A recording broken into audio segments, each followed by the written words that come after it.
বড় ভাই আপনার যে গ্রাম বাংলায় শুটিং এ আসছে আজকে এনে আসাতে আপনার অনুভূতিটা যদি আমাদের কিছু শেয়ার করতেন, আমাদের এই যে মিডিয়া ছিল এই জায়গায়। আমার অনুভূতিটা বলতে কি, এখানে আইছি, ঘুরলাম ফিরলাম, অনেক মজা পাইছি, আনন্দ পাইছি, ভিডিও বানাইলো, মানে দেখলাম, শুনলাম, থাকলাম, ঘুরলাম ফিরলাম, অনেক মজা পাইছি। ও তাহলে আমরা আজকে আবারও চলে যাবো অন্যজনের কাছে, তাহলে তার মুখ থেকে আমরা, যদিও আমাদের এখানে বড় ভাই আছে, তার দেখবো সে তার অনুভূতিটা কি বলে। আচ্ছা সাকিব ভাই, আপনি যদি কিছু বলতেন ওয়েদারটা নিয়ে, পরিবেশটা, আমাদের ভিডিও কন্টেন্ট গিয়ে যা ভিডিও করলাম এই বিষয় নিয়ে যদি কিছু বলতেন।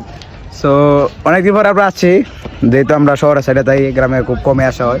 তো অনেকদিন পরে আসলাম, তো খুব ভালো লাগতেছে আমার আশিক ভাই তোমার লগে দেওয়ার পরে। তো শুটিং শেষে অনেক ভালো লাগতেছে।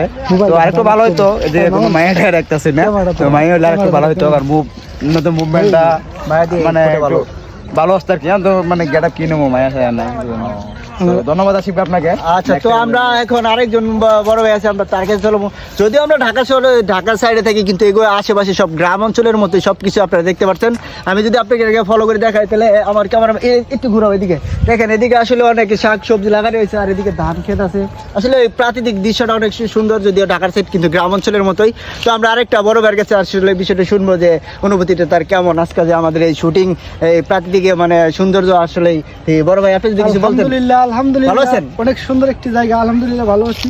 অনেক সুন্দর একটা পরিবেশ, ঢাকা শহরে যে এইরকম পরিবেশ পাওয়া যায় আমরা ভাবতেও পারি নাই। আমরা আসছি, দেখছি, ভিডিও করছি, সব দিক দিয়ে ভালো লাগছে আমাদের। অনেক ভালো একটা ওয়েদার পাইছি, অনেক ভালো লাগছে। সবাই দোয়া করবেন, সাপোর্ট করবেন। এ পর্যন্তই। তো আমার ইন্টারভিউ আজকে এ পর্যন্ত। তো আবার নেক্সট ভিডিওতে সবাই ফলো দিয়ে রাখবেন। ধন্যবাদ সবাই।